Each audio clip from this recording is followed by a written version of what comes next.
I'm so grateful to speak with you today about a topic that is extremely important to me, and that's ending the death penalty in the United States. My interest in this topic was first kindled in my second year of college.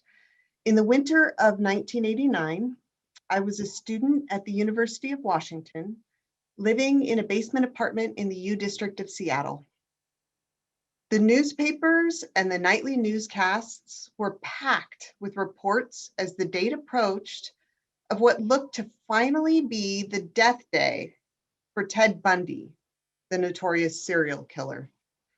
Ted Bundy was fascinating to me and to most of the people around me at the time because he hailed from Seattle, and we had all seen at least bits of his televised trial showing inside the courtroom in a way Perry Mason never quite captured.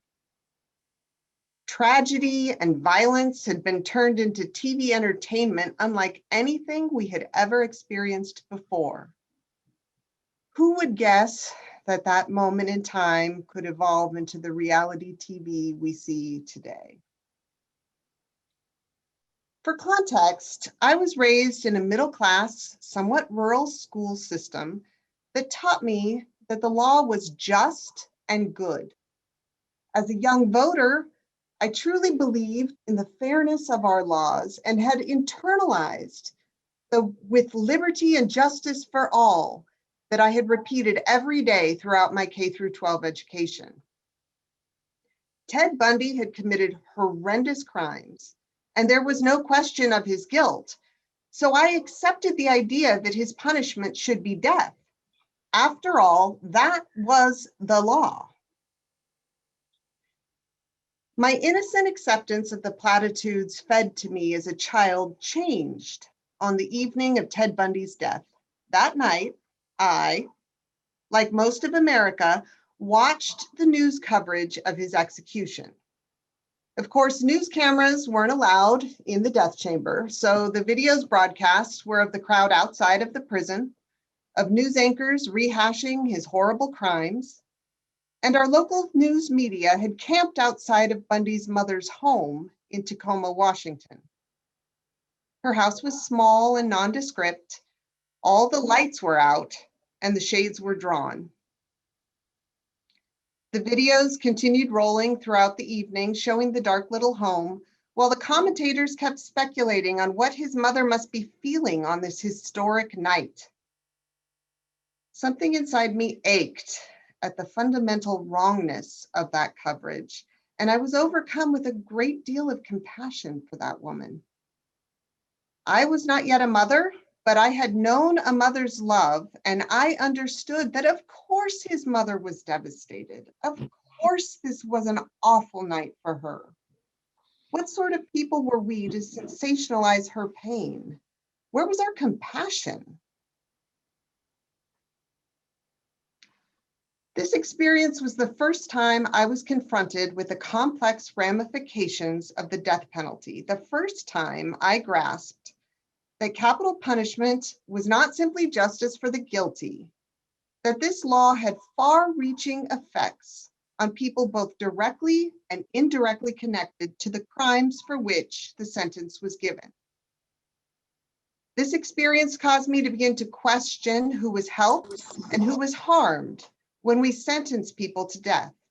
I wanted to understand the process and philosophy more deeply to somehow justify the dissonance between my belief in a just and fair society and its apparent lack of compassion. So I began to educate myself about capital punishment. And the more I learned, the more passionate I have become about ending it. I learned how inequitably the rules that supposedly make our justice system fair are applied. If you are affluent, you will almost never be handed a death sentence, no matter your crime. Our justice system guarantees every person the right to counsel, but the quality and expertise of that legal counsel is in no way equal. Stephen Bright, a well-known human rights attorney and founder of the Southern Center for Human Rights, is clear about this.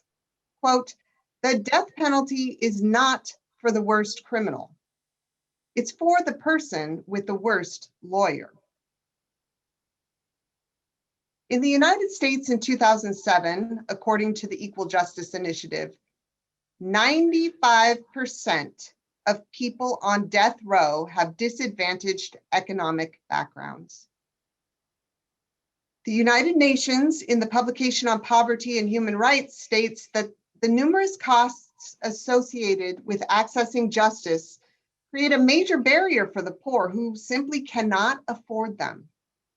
There are fees at every stage of the legal process, including payments for obtaining legal documents, witness costs, commissioning independent experts, even photocopies and phone calls.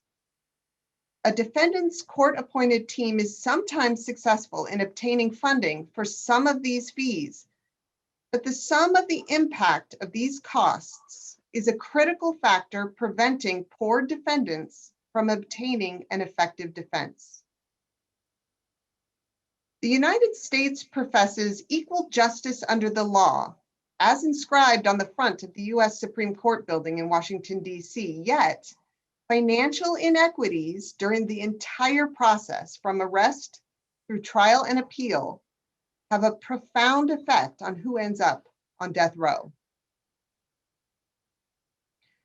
As I searched more, I learned how capital punishment is inordinately applied to people of color, especially Black people.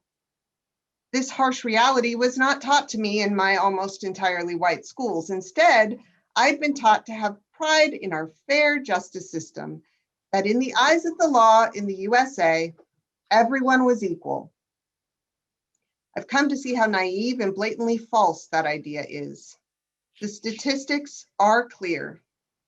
According to the NAACP, in 2017, Black people made up 13% of the population, but they made up 42% of the people on death row. Moreover, several studies have found that the race of the victim affects who receives the death penalty, with homicides of white victims more likely to result in a death sentence. Researchers at the University of Maryland found that these racial differences showed up early in the process, well before the case ever reached the courtroom, beginning with the decisions made by the state's attorneys on whether or not to seek a death sentence, which was statistically more likely to happen if the accused was Black. This is not the fair justice system I had believed existed. On the contrary, it illustrates just the opposite. The color of one's skin should make no difference on access to equal justice under the law. Of course, this racial inequity is not confined to death penalty cases, but rather runs rampant through our current system. Dr. Nazgal Ghanoush, a senior research analyst for the Sentencing Project and the author of a vast amount of research on criminal justice policies, offers us clear measures that would help reduce racial inequities in our judicial system. I highly recommend reading her work, and I'm greatly simplifying it here, but some tangible steps she presents include revising targeted policies and laws, for instance, drug laws and enforcement, curbing excessive police contact and use of force, reallocating resources to expand community programs that focus on things like jobs and mental health, reducing or ending the use of cash bail and developing alternatives to incarceration, limiting the barriers to employment caused by former convictions, and redirecting public spending toward crime prevention and drug treatment. These ideas illustrate the immense amount of work we must undertake to change our racist justice system, but these steps also offer us a path forward. As I studied more, I learned How many innocent people have been both sentenced to die or have been executed only to be exonerated of the crime for which they ended up on death row? Even one innocent person executed is too many. According to research published in 2014 by PNAS, 1.6% of people sentenced to death in the US between 1973, when the modern death sentence laws came into effect, and 2004 were exonerated. That is, those folks not just were removed from death row, but they were exonerated of the crimes for which they had been sentenced to die. Seems like a small percentage, right? 1.6% represents 143 people who had been sentenced to death that were exonerated between 1973 and 2004. The Death Penalty Information Center puts that number at 173 today. 173 people, primarily Black men, that our justice system was going to willingly and wrongfully execute. I can't even fathom the gross injustice this represents, not just to those defendants, but for the victims for whom no justice was found, and for the families and loved ones on all sides of these cases. On the forefront of the work being done to reverse wrongful convictions in all criminal cases, not just death penalty cases, is an organization called the Innocence Project. Their mission is to free the staggering number of innocent people who remain incarcerated and to reform the system responsible for unjust imprisonment. To date, they have been instrumental in using DNA evidence to exonerate 21 people who served time on death row. They also work through the court system to address leading causes of wrongful convictions, like the often unreliable nature of eyewitness testimony and the use of unvalidated forensic science disciplines, such as bite mark evidence.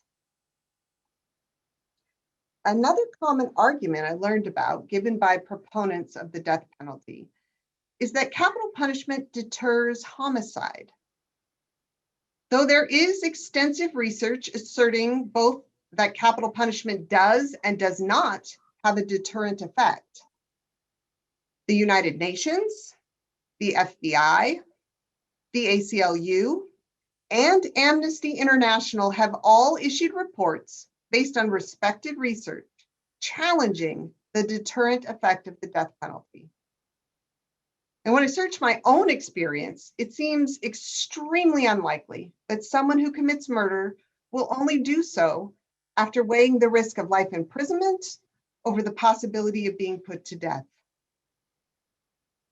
I also wonder about the people sentenced to die who did not physically kill anyone, like Dustin Higgs, who was recently executed by federal authorities. Higgs did not wield the weapon or pull the trigger to kill the victims for which he was sentenced to die. And the man who did pull the trigger was not sentenced to death.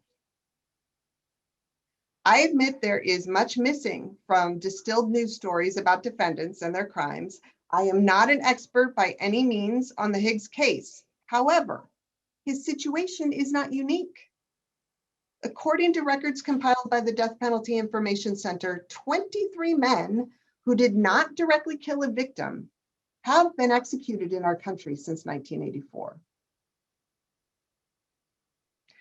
I found many other reasons to question the use of the death penalty, including the overwhelming cost of the process to arrest, try, convict, sentence, appeal, and execute defendants amid calls to redirect those funds in ways that help victims and communities.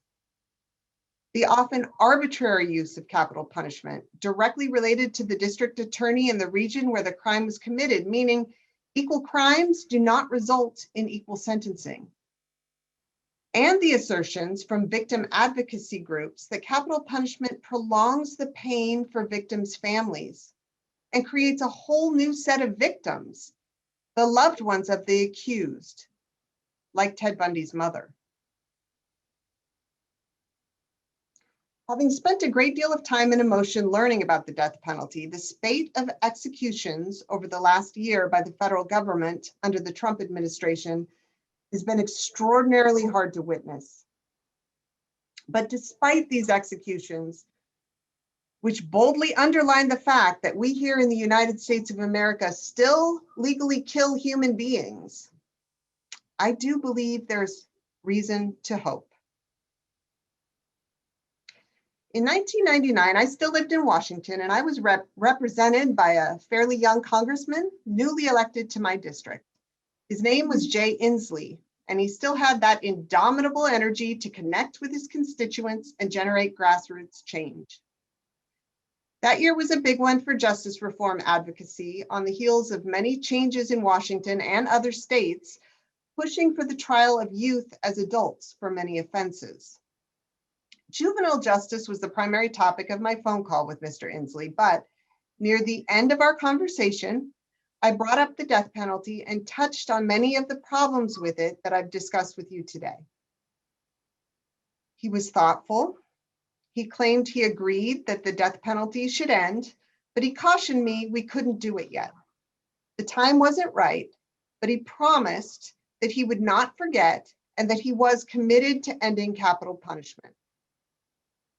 Indeed, he did not forget. During his second term as governor of Washington state, capital punishment was abolished by the state Supreme Court on October 11th, 2018. The court ruled unanimously that the death penalty is, quote, imposed in an arbitrary and racially biased manner. And you may have read just this week, Virginia's General Assembly voted to abolish the death penalty in their state, calling it, quote, inequitable, ineffective, and inhumane.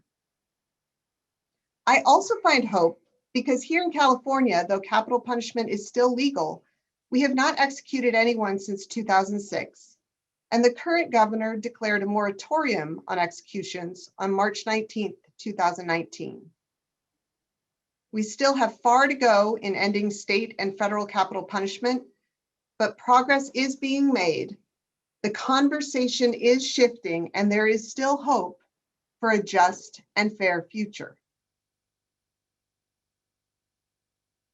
While I fervently oppose capital punishment and advocate for a more compassionate justice, I want to be clear. Opposing the death penalty is not advocating for benevolence. It is standing for compassion and fairness. Compassion is not forgiveness, and it certainly is not a lack of accountability. There are people like Ted Bundy who must be held accountable for their crimes and the danger they present to our communities. Accountability with compassion just means that we believe in the inherent worth and dignity of every person, and that we cannot condone a penalty that is racist, prejudicial to the poor, ineffective at deterring crime, and too often applied to innocent people. Thank you so much for letting me share with you today.